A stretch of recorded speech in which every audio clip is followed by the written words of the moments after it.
Hi, good day everyone. Welcome to Learning with Sonwa. This is our third episode, episode 3. And Learning with Sonwa, this is a platform, this is your platform. This is where we invite a dialogue between ourselves, where we have an interactive conversation using this platform. What we do is we take one word, one concept at a time. We look at this word in English, we see what translation is available of it in isiXhosa, how, like, what that word is in isiXhosa. And I invite you please to translate the same word, the same concept into German for me, please. And we sort of unpack and talk about this word and think about this word together. And today's word or concept is resilience. Resilience. What is resilience in German? An isiXhosa word for resilience would be Ukomelela. And Ukomelela also means being strong, being resilient, being able to overcome. So Ukomelela. Ukomelela, that's the Xhosa word for resilience, and that spirit of, like, getting up, dusting yourself up and going and getting up and going. Ukomelela, that resilience. What is resilience? What is resilience in German? Please share with me in the comments section below what resilience is in German. I'll be really happy to hear what resilience is in German. And thinking about that translation, does it help you unpack resilience further? If you translate it into German, does it bring up other thoughts, other things that may not necessarily be carried by this word in English? I'd be interested to hear that from you as well. Excuse me. So, if I think about South Africa, and perhaps these are stories that we share with many people around the world as well. Some people have experienced these things and some have not, and some still will experience, for instance, poverty. Some people lived through poverty, not knowing where the next meal will come from. This is really a time of hardship. And sometimes at the end of that, you hear stories or positive stories of how people overcame this and what people did to turn those stories around. Because what we're trying to do is we're trying to take stock of the resilience that we already have, and how that might help us build even more resilience when we think about what we've overcome. How else then can we be stronger for coming storms, if we use the weather climate analogy. Poverty, chronic poverty, absolute poverty, or relative poverty. People have experienced poverty, but people still remain standing. If we're talking about absolute poverty, I think, I could be wrong, I think the definition is that not having absolutely anything. Shelter is a challenge, food is a challenge. Really, a person is experiencing, absolute poverty, absolutely not having anything. And if we talk about relative poverty, it's in relation to other people and other things that one may need.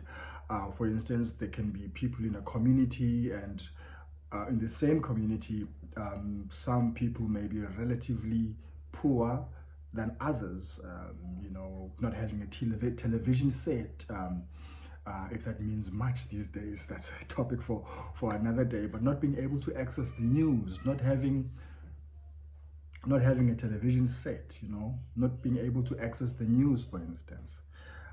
So those are the different things. Relative poverty, not having a vehicle where you absolutely need it, in a place where you can't access Uber, public transport is quite, it's far to get around. Not having a vehicle could mean that somebody is relatively poor than other people in the same community. So there are things that the community needs to survive that this one person doesn't have, but has other things as well. So that's in relation to, to what people may need. So that would be relative poverty. Chronic poverty, I'm spending a lot of time on poverty. Chronic poverty is I think it's even passed down from generation to generation that this family is not able to break that cycle of poverty. I think I could be wrong. Correct me if I'm wrong, because this is the whole purpose of this exercise. This whole idea that I don't come with knowledge to people who don't have knowledge. You have knowledge. You don't come empty-handed. You come with knowledge. So let's help it correct each other and help build together. So chronic poverty, I think it's passed down from generation to generation. It's really, people are struggling. They cannot break this cycle of poverty. So, but we're looking at resilience. What people do in situations of chronic, absolute, or relative poverty. What have people done to get around, Maybe you've observed people in your community. Maybe you have experienced poverty in some sense. So what have you done? So that's the resilience that we're taking stock of. That we're trying to see. What have people done, to still stand in such adversity.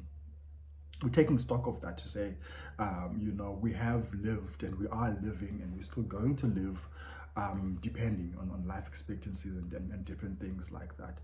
I want to move on to resilience and maybe violence, and having experienced violence and now living with triggers. How does one take their mind away from a traumatic experience, a traumatic crime experience that they should not have experienced? How do people remain resilient with those flashbacks, with those thoughts and those things? What ways people remain resilient, to keep going, even with that heaviness of a violent act that sadly happened to them. So we're looking at that, but we're also looking at the positive side, because you are owning your own story, you are owning your own life. So you want to say that continue being resilient. Continue being resilient and continue being in a community and finding people who can be resilient with you, and finding things and ways that can make you resilient. So this is the word that we're looking at today, resilience. Unemployment, for instance, I think it's linked more to poverty, those different types of poverty that are unpacked just now. Unemployment, what have people done? There are stories of people who are unemployed, who are business owners today. There are people who are unemployed today who may be business owners tomorrow, employing themselves and others. There are people who are unemployed today who will find employment. So we're talking about that resilience, that not forgetting that there may be a light at the end of the tunnel, and trying to remember that situations change, people change, the climate, everything around us keeps changing. I heard somebody say that's the only constant. Like, everything keeps changing around us. The situation of being unemployed doesn't have to be a permanent situation. It will someday change. Dealing with illness and disability, whether having been born with a differently abled, or through an accident, through things that happen in life, through ailments, through sicknesses, disease, that one finds themselves maybe even disabled. How do you redirect? How do you reimagine your life? How do you recreate your life so that you still live a full life of resilience? Those different things. So that's the resilience that we want to take stock of today. Resilience in isiXhosa, ukomelela, and being strong, not necessarily meaning that being strong, resilient in the sense that you don't cry or you don't show vulnerability when you naturally feel that there's a need to. That resilience. You may be at school, educational barriers, some equations that you can't quite crack, what other things, how do you work around these things? How do you prove resilient in that situation? I think about myself. In high school, early years of high school, I could not speak in front of people. It was a big struggle for me to speak in front of people. So I lost marks in some instances where I couldn't do an oral presentation, for marks in an English class, for instance. That's a story for another day. So that resilience, how do you then find other ways of still scoring the marks and still passing, going to the next grade? How do you develop resilience and being able to speak then in front of people? There may be someone who is dealing with an addiction, something that's painful, a drug, a substance addiction right now as we speak. So how do the families, how do these person deal with that? Or there may be a person who's overcome that addiction to say, I don't do it anymore. Now I go around speaking to young people in schools. I go around speaking to young people in clubs and differently to tell my testimony, to tell my story that I've beaten it.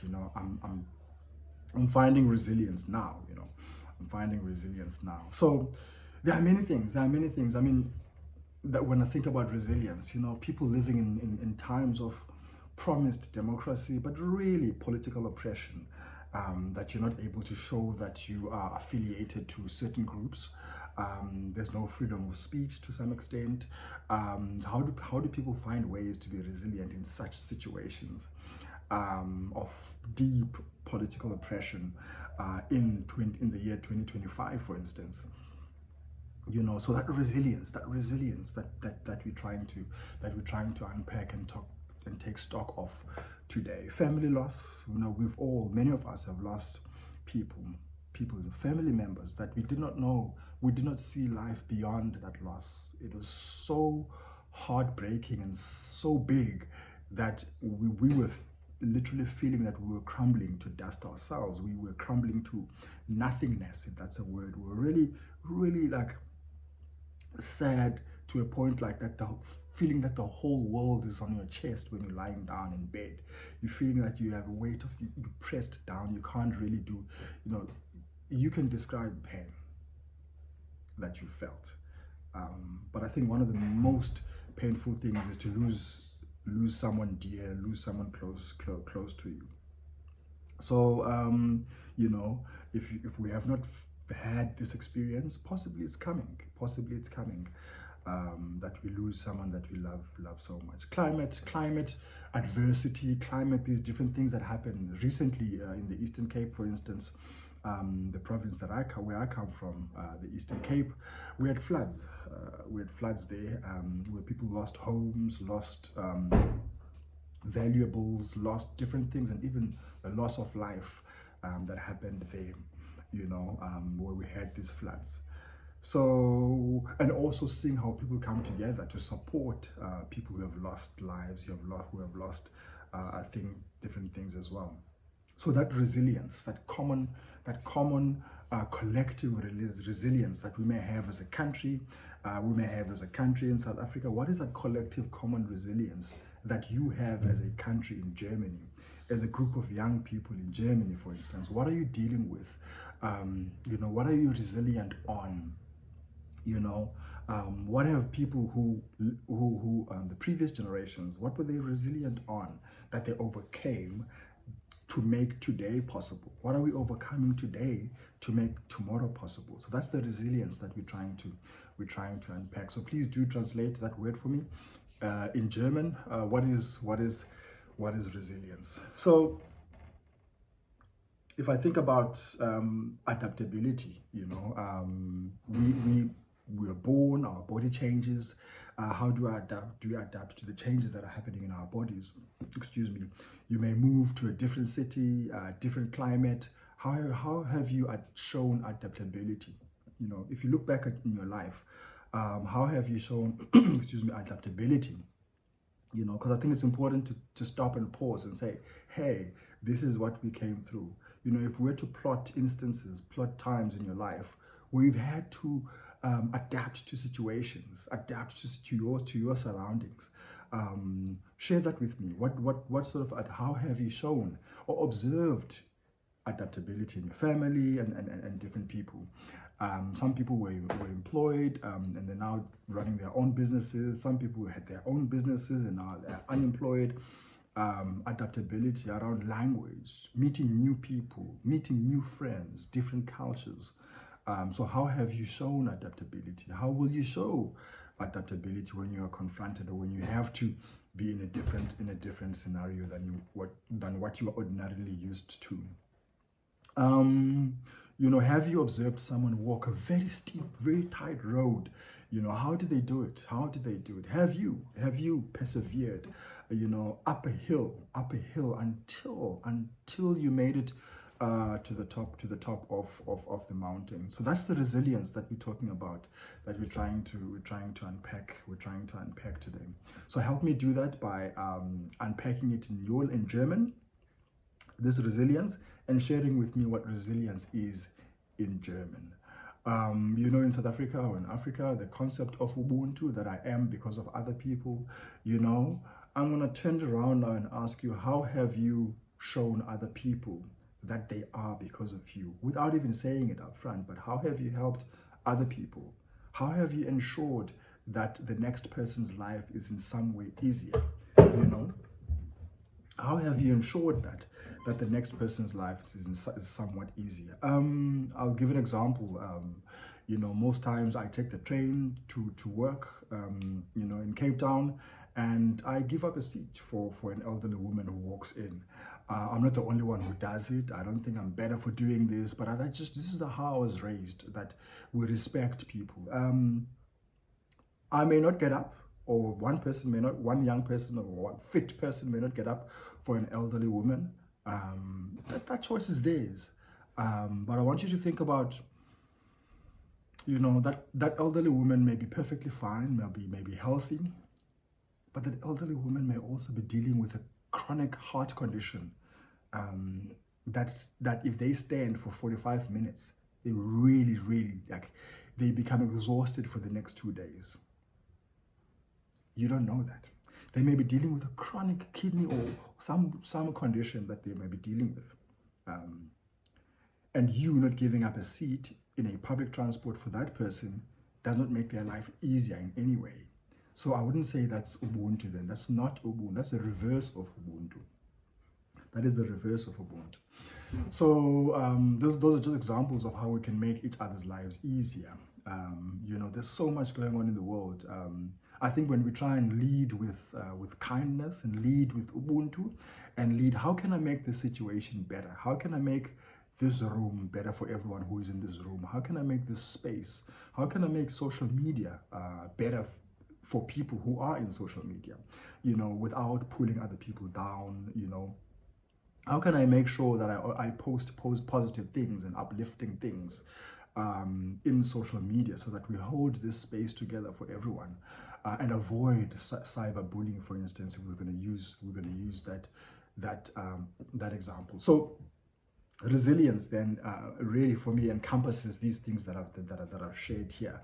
So please do say in the comment section below, and also using the cell phone number provided below, what do you think about resilience? And maybe try and answer, please, these questions that I'm posing as I'm speaking. Were you in a situation so tight, so hard, that you did not see the brighter day tomorrow? What then helped you through that situation? What helped you through that situation? To talk about these things. So that's the resilience that we're trying to unpack. That we're talking about. How did you identify or demonstrate ingenuity, like this adaptability as well, ingenuity? I think when I think about ingenuity, I'm going to make an example of a taxi rank.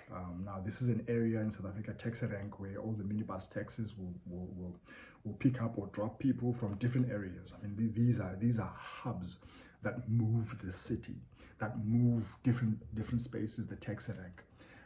But the taxi rank initially was just maybe a space with some natural vegetation in it, that was knocked down, put concrete. Now this is a central point where the taxis will operate from, right? Okay. Intended for transport purposes. But we've watched in South Africa taxi ranks transform into other things. That ingenuity of a space transform into, I've seen a big Love Life, the Love Life campaign about safe sex and different things, big Love Life campaigns, billboards in taxi ranks. We've seen billboards, or even small containers, offices, men's health, that are dealt with in taxi ranks. So now it's becoming an advertisement space, it's becoming a health space, health promotion space, in different ways. Now this is still a taxi rank. We've seen banks and insurance companies come and set up gazebos and tables in taxi ranks. So that space of a taxi rank that was initially intended for transport, a transport intersection, is becoming an intersection for various other things. Banks, to teach people about their banking products and the insurances that are offered. Now this same taxi rank becomes a restaurant with a food court of some sort, because you have different mamas who are, or who are ladies who are selling, women who are selling food in this space. So the ingenuity of a space that was intended for transport, it's now becoming a food hub as well. We've had instances where taxi ranks became safety officers, because people from the community would go and report criminal things that were done in the community at the taxi rank, and the taxi rank people would then react and find this information. I've heard stories, I've seen goods being returned through that channel, where things are reported to the taxi rank with their network are able to return the stolen goods to the rightful owners. Taxi ranks become meeting points for people. Before cell phones, taxi ranks would have a phone booth in them, and then when the phone booths were kind of like dying down, we had like now different containers where you had booths inside these containers, these rooms where you could go and make phone calls. This is before the cell phone were fully rolled out into South Africa, Africa. Now there are cell phones, then you find a cell phone vendor. So this same taxi rank is redesigning itself. Now it's becoming a mall of some sort, a shopping mall, because there may be a clothing store in that corner, there's an airtime vendor in that corner, there's a person who sells fruits and veg in this landmark of a taxi rank that was initially intended merely for transport. Now it now houses all these different things. So that's the ingenuity that we're talking about. So if we take that same analogy, that example, and we think about ourselves, we are born, we breathe, we have sight, we have the different senses that we have, but all these other things that we've done, right? We've kicked the ball around, we've played soccer, maybe some of us can't swim, but we've been we've put our feet in water to make that example. But I'm thinking about your ingenuity, your redesigning, your adaptability. If we think about these things, you've spoken to people, you're a writer, you've written an email, you've written a text, you've replied to someone, so you are a writer as well. You're a speaker, you're a communicator, you've communicated with people. So how else have you shown ingenuity as a person? Building onto this idea of resilience. How else have you shown ingenuity? So that's what I'd like us to really talk about, and think and pause and really talk about this resilience that we've shown, this resilience that we continue to show, because it's a positive way of taking stock of what we've been through. Also, to focus on these things and the things that we've overcome and how we've overcome them, and talking about these things. If some of the things that you're reflecting on, that you're thinking about, maybe deeper and still hurt, how have you found? Maybe encourage you now to then seek help, speak to someone, speak to a counselor, speak to your teacher, speak to your friend, speak to your parents about some of these things, and find ways that are manageable to you to deal with them. The intention is not to trigger you in any way. The intention of this episode is to take stock of that resilience, that individual and collective resilience, that solidarity within families, within groups, within communities, within society. We're looking at that positive aspect of resilience, that tenacity. I live in the south of Cape Town, and recently we had felt fires. The whole face of the mountain, the one morning was orange with flames, and then just gray after a couple of days, just gray, the whole mountain range, just gray from fires. I'm thinking about that vegetation, natural vegetation that got lost there in that fire, and the living things, living animals that were there that would have been burnt in the fire. So it's horrible. Yet that face of that mountain, which looks gray now, in a couple of years' time, it'll be green because there's something happening. There's a story, there's something happening in the background. And some plants will pop up before others, and others will take 10 years, others will take 20 years or 30 years to come back, and others may not come back. So that's a story of resilience in itself, an example of these fires that happen, you know, in the wild or in nature. That rebuilding. I came across a saying, or which I then found out that it's actually a title of a book, which I have not read yet. It says, every setback is a setup for a comeback. So every setback is a setup for a comeback. So those setbacks that you've experienced in your life, how in hindsight now, thinking about it now, how were they actually setting you up for a brilliant comeback? How were they setting you up for a brilliant comeback? Those, some people found themselves as caregivers to ailing, to unwell parents, and then what has that taught you? What has that taught you? And how did you remain resilient through all of that? So please, that's the word for today, resilience. That's the word for it in English. And it's ukomelela, being strong and being able to get up and go again, resilience. Please translate that for me in German, and please let's have this conversation. Don't forget to subscribe to our channel so that we continue making this sort of content. This is a dialogue space. This is an invitation to engage. So this is your space. Please use it. Please engage. Also using the cell phone number provided below. This has been Learning with Sonwa. Thank you very much. Bye-bye.